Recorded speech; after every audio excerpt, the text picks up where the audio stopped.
안녕하세요. 이야기 스테이션입니다. 오늘은 금오신화 시리즈 2편 이생규장전 줄거리를 얘기해 드릴게요. 제가 지난번부터 금오신화에 실린 작품 5편을 차례로 소개해 드리고 있는데요. 오늘은 그 두 번째 시간으로 이생규장전 가져왔어요. 그럼 오늘도 재미있는 이야기 풀어볼게요. 송도에 사는 선비 이생. 나이는 18살에 얼굴 잘생기고 성품 훌륭하고 재주도 뛰어난 청년입니다. 또 공부하러 다닐 때도 시를 줄줄 외울 정도로 학문에 힘쓰는 선비였죠. 이생이 글 공부를 하러 다니는 길목에는 선중리라는 마을이 있는데요. 그곳에 아주 대단한 최씨 집안의 딸 최 교수가 살고 있었어요. 최 교수는 15살에 정말 예쁜 데다 수도 잘 놓고 시도 잘 짓는 그런 아가씨였어요. 그러니 두 사람 다 송도에서 나름 유명했겠죠? 물론 아직 둘은 서로 모르는 사이예요. 그러던 어느 봄날, 이생은 글 공부를 하러 가는 길에 최 교수 집 앞에서 걸음을 멈춥니다. 수양버들로 둘러싸인 담 아래에서 잠시 쉬다가 문득 담장 안이 궁금했던 거예요. 그래서 이생은 몰래 담장 안을 훔쳐보는데 예쁜 꽃들의 새소리가 들리는 별천지 같은 뜰이 눈앞에 펼쳐져요. 근데 거기에 웬 아름다운 여인이 술을 놓다가 고운 목소리로 시를 읊네요.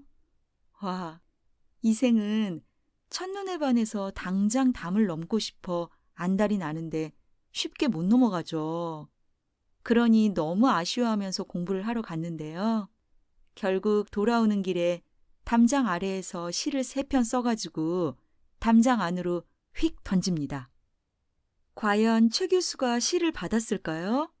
네, 뜰 아래에 뭔가 툭 떨어지니까 시녀한테 가져오라고 해서 시를 읽어보더라고요. 근데 내용이 사랑이 싹 텄는데 만날 수는 있으려나 그러면서 엄청 애절한 거예요. 최 교수도 얼굴이 빨개지더니 드디어 답장을 써서 담장 밖으로 던지죠.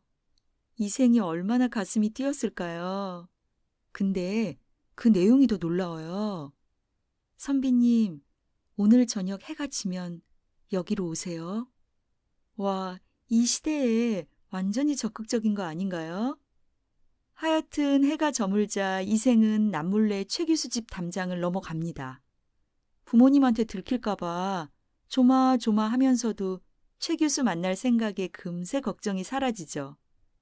그렇게 만난 두 사람은 시를 주고받으면서 마음을 표현하는데요.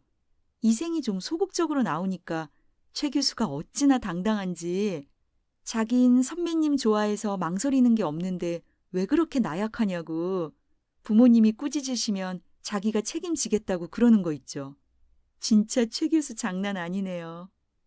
이제 최 교수는 부부의 인연을 맺자고 하면서 이생을 누각 안에 다락방 같은 데로 데려가요. 그리고 둘은 깊은 사랑을 나누죠. 근데 그렇게 3일 정도를 보내고 나니까 이생이 문득 정신이 드는 거예요. 부모님한테 말도 안 하고 나와서 계속 집에 안 들어갔잖아요.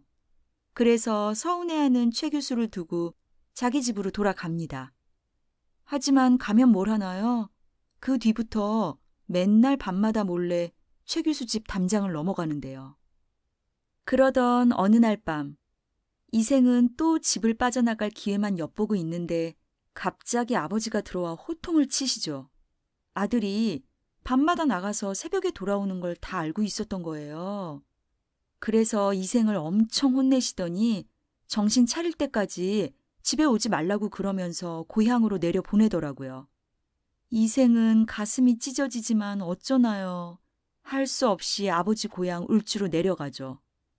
한편 최 교수는 애타게 이생을 기다리지만 몇 달이 지나도 이생이 나타나질 않네요.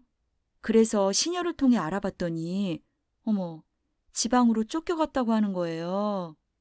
그러니 최 교수는 너무 슬퍼서 시름시름 앓다가 아예 병이 나버려요. 최 교수 부모님은 어떤 방법을 써도 딸의 병이 낫질 않으니까 엄청 걱정을 하시고요. 그러다 우연히 딸과 이생이 주고받은 편지를 보고 둘의 관계를 알게 되죠. 그러니 어쩌겠어요. 딸 살리고 봐야죠. 딸이 절대 다른 집안으로는 시집 안 가겠다고 하니까 최 교수 부모님은 이생의 집에 중매쟁이를 보냅니다. 그런데 이생 아버지가 단번에 거절하세요. 이생이 앞으로 크게 될 인물이라 지금은 학문에 힘써야 된다고요. 그러니 최 교수 집에서 다시 중매쟁이를 보내는데 이번엔 최 씨 집안은 명문가인데 우리는 가난한 선비 집안이라 안 되겠다 이러면서 또 거절을 해요. 이쯤 되면 최 씨 집안에서 엄청 열받을 것 같은데 최 교수 아버지는 딸을 위해서 다시 혼인을 청하네요. 필요한 건 우리가 다 준비할 테니까 이생은 몸만 오라고요. 결국 이생 아버지는 혼인을 허락하고 이제 이생과 최 교수는 사랑스러운 부부가 되죠. 그런데다 이생은 과거에 급제해서 높은 벼슬까지 올라가고요. 하지만 세월이 흘러 고려 공민왕이 10년이 되던 해 나라에 홍건적이 쳐들어와 난리가 납니다. 백성들은 도망가고 이생도 가족들과 산골로 숨는데요. 홍건적이 칼을 들고 쫓아오네요. 이생은 빨리 달아나 살아남지만 아내 최 씨는 붙잡히죠. 홍건적을 향해 끝까지 정절을 지키던 최 씨는 결국 무참히 살해되고 들판에 버려집니다. 한편 간신히 목숨을 구한 이생은 홍건적이 물러간 뒤 집으로 돌아왔는데요. 모든 게 다 불타고 아무도 보이질 않죠. 이 세상에 혼자 남겨졌으니 얼마나 슬플까요? 이생은 최 씨와 사랑을 나누던 누각에 올라 눈물만 줄줄 흘리네요. 그런데 밤이 깊어지자 어디선가 발소리가 점점 크게 들리더니 이생 앞에서 뚝 멈춥니다. 이게 뭐지? 하는 순간 캄캄한 어둠 사이로 어렴풋이 보이는 건 바로 최 씨 부인이에요. 사실 이생도 최 씨가 이미 죽은 거 다 알고 있는데 너무너무 사랑하니까 정말 반가워하죠. 그리고 최 씨는 그동안의 일을 쫙 말해주더니 자기가 죽긴 했지만 영혼이 다시 인간 세상으로 돌아왔으니까 같이 살자고 그러더라고요. 물론 이생도 아주 좋다고 하고요. 그래서 부부는 숨겨둔 재산도 찾고 부모님 시신 거둬서 장례도 치러주고 하인들까지 다시 와서 예전처럼 행복하게 삽니다. 다만 이생은 바깥일에 아예 관심을 끄고 아무도 만나지 않는 상태로 최 씨 부인하고만 단둘이 시간을 보내죠. 그렇게 몇 년이 지난 어느 날 갑자기 최 씨 부인은 서럽게 울면서 이제 헤어져야 될 때가 왔다고 고백을 합니다. 자긴 이미 죽은 몸이라 더 이상 저 손길을 피할 수가 없다고요. 이생은 깜짝 놀라서 안 된다고 더 같이 살자고 매달리지만 아무 소용이 없죠. 결국 최 씨는 이별의 말을 남기고 점점 희미해지더니 어느 순간 흔적도 없이 사라지네요. 그렇게 떠난 최 씨 부인. 홀로 남은 이생은 최 씨를 부모님 곁에 잘 묻어줍니다. 그리고 매일매일 최 씨를 그리워하다 병을 얻어 몇 달 만에 세상을 떠나게 되죠. 그 후 이생과 최 씨의 이야기를 들은 사람들은 모두 슬퍼하면서 그들의 사랑을 마음 깊이 새겼다고 하네요.